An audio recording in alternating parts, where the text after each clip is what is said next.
Kürzlich haben sich Delegationen von Russland und Ukraine in Istanbul zu Friedensverhandlungen getroffen. Aber die harschen Forderungen von Putins Delegation haben die europäischen Führer schockiert. Wie meine Recherche aber zeigt, haben uns unsere Politiker einmal mehr typiert. Es zeigt sich ein ganz anderes Bild, wenn man sich die Mühe macht, ein bisschen hinter die Kulissen zu glüsseln. Hey, ciao zusammen, von unten hier. Herzlich willkommen aus Kalifornien.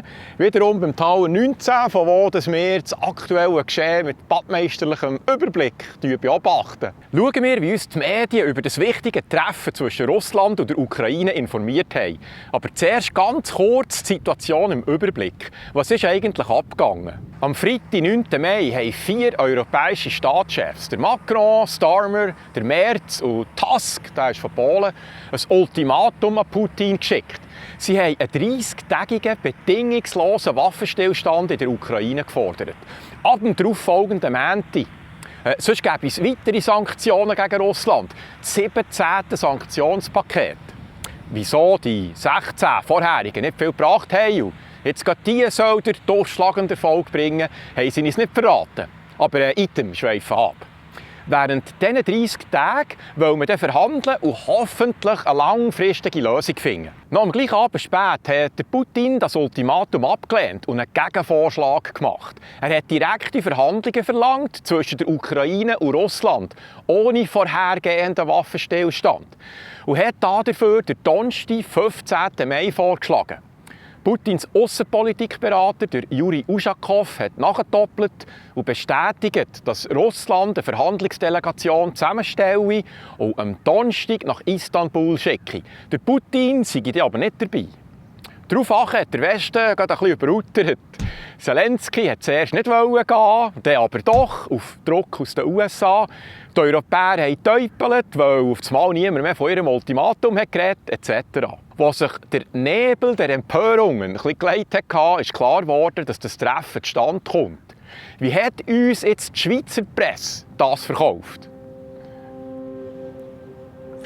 Die Schlagzeilen waren: Russland nicht an Frieden interessiert. Sie schicken drittklassige Delegation. Putin hat Angst, verzichtet auf Teilnahme. Koalition der Willigen fordert bedingungslose Waffenruhe. Ultimatum, letzte Chance für Russland. Putin ist kriegsmüde. So hat man den Eindruck entstehen, Russland nehme das Treffen mit der Ukraine nicht ernst. Man schicke eine schwache Delegation zum Verhandeln. Und Putin hat Schiss. Wer die einzelnen russischen Vertreter genau sind, darauf ist kein Artikel gross eingegangen. Insgesamt ist also das Narrativ bespielt worden, Russland sei kriegsmüde. Eventuell doch gar nicht so stark und Kiew zusammen mit Europa sei die starke Hand in diesem Konflikt. Aber wartet, bis ihr seht, was sie uns vorgetan haben. Das stellt das Narrativ ein bisschen auf den Ring. Hier in den USA ist, glaube ich, ein bisschen neutraler berichtet worden. Erstens hat man nicht von einer drittklassigen russischen Delegation gesprochen, sondern hat berichtet, die schicken eine schlagkräftige Delegation nach Istanbul. Die Russen haben ein Verhandlungsteam zusammengestellt, das logischerweise denselben Chefunterhändler hat wie das vorherige Team in Istanbul, nämlich Wladimir Medinsky. Das ergibt absolut Sinn. Der Rest des Verhandlungsteams ist deutlich stärker als das Team, das die Russen beim ersten Mal zusammengestellt haben, als sie mit den Ukrainern vor 3 Jahren verhandelt haben. Es hat nun auch mehr Leute vom Militär dabei. Der stellvertretende russische Außenminister Mikhail Galuzin, der an den Verhandlungen teilnimmt, ist übrigens, wie man hört, ein ziemlich harter Kerl. Die wichtigste Person, die man im Auge behalten sollte, ist Igor Kostschakov, der Chef des russischen Militärgeheimdienstes GRU. Er ist eigentlich Admiral der russischen Marine. Er ist wahrscheinlich derjenige, der den Kern der Verhandlungen leiten wird. Anders als bei der letzten Verhandlungsrunde im Jahr 2022 ist es diesmal eine sehr starke Delegation. Es ist ein viel größeres und geschickteres Team als das von 2022. Es wird von demselben Chefunterhändler Medinsky geleitet, obwohl er, wie ich bereits sagte, am wenigsten Erfahrung hat.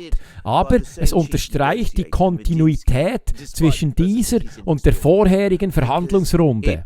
Emphasizes the continuity between this negotiation and the previous negotiation. Zweitens hat man jenen vernommen, dass wenn Putin selber am Treffen teilnehmen würde, wäre das alles andere als seriös gewesen. Wenn Putin sich entschieden hätte, selber hinzugehen, hätte das gezeigt, dass die ganze Sache auch von russischer Seite überhaupt nicht ernst genommen wird. Es hätte bedeutet, dass die Russen selbst Teil dieser Cartoon-Geschichte geworden wären, in der sich alle anderen wiederfinden. Putins Entscheidung, eine starke Delegation statt sich selber zu schicken, zeige also, Russland will echte Verhandlungen, keine Show. Im Gegensatz zu Zelenskys Medienstanz bleibt der Kreml fokussiert.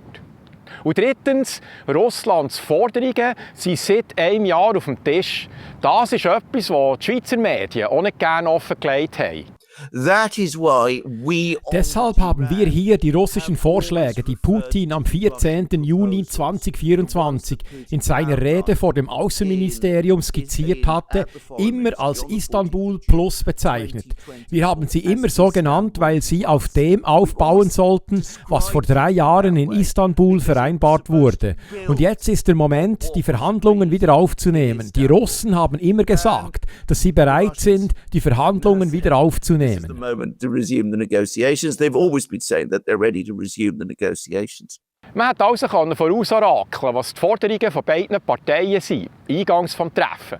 Und was waren jetzt die Reaktionen, nachdem genau diese bestätigt wurden? Die Ukraine und Europa haben mit Entsetzen reagiert. Kiew hat die russischen Forderungen als völlig unrealistisch und provokativ bezeichnet. Vereinfacht gesagt, komme Zelensky langsam ein bisschen ins Schwitzen. Die Ukraine verliert militärisch an Boden. Trump erhöht den Druck, indem er die US-Militärhilfe bremst und direkt mit Russland verhandelt.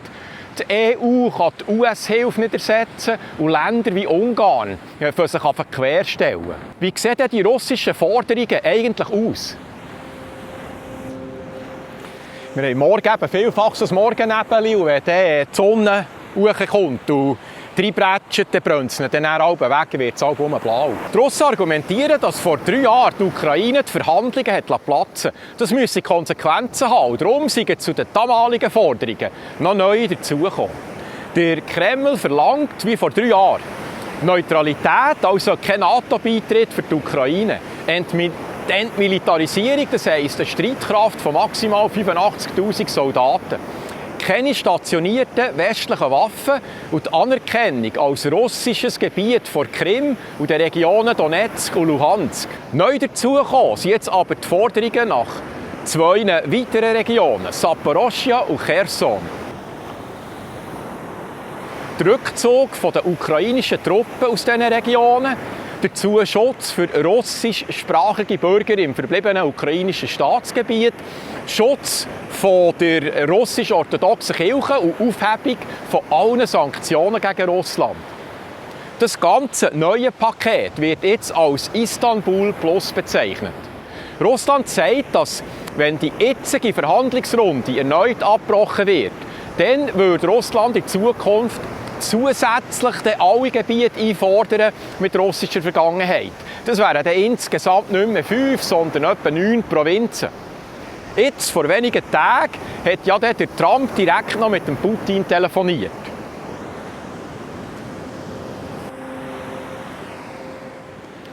Am 19. Mai 2025 haben der Wladimir Putin und Donald Trump 2 Stunden lang telefoniert.